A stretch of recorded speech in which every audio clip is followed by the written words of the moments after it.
શિયાળામાં સ્કિનને ડ્રાય થતી અટકાવવા માટે જો આ 3 ઉપાય કરવામાં આવે તો કોઈ પણ ક્રીમ કે લોશન કરતાં પણ વધારે ફાયદો થશે.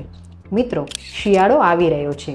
શિયાળામાં ઠંડકને કારણે આપણા શરીરમાં વાત દોષ વધે છે અને તેને કારણે સ્કિન ડ્રાય થઈ જાય છે, હોઠ અને પગની એડી ફાટી જાય છે. તો આ સમસ્યામાં આ 3 ઉપાય કરવામાં આવે તો અદ્ભુત ફાયદો થાય છે.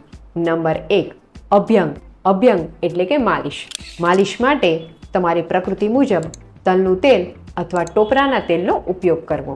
માલિશ કરવા માટે તેલને હંમેશા નવશેકું કરવું જોઈએ અને માલિશ હંમેશા સવારે ભૂખ્યા પેટે કરવી જોઈએ. પણ હા, માસિક દરમિયાન માલિશ ન કરવી જોઈએ.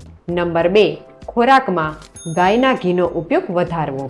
ખાસ કરીને ગાયના ઘીમાંથી રાબ, શીરો, લાપસી કે સુખડી બનાવીને લેવી. નંબર 3, વઘારમાં ખાસ કરીને તલના તેલનો ઉપયોગ કરવો. આમ અભ્યંગ, ગાયનું ઘી અને તલનું તેલ આ ત્રણેય વસ્તુઓ એ શિયાળા માટે બેસ્ટ સ્કિન કેર છે.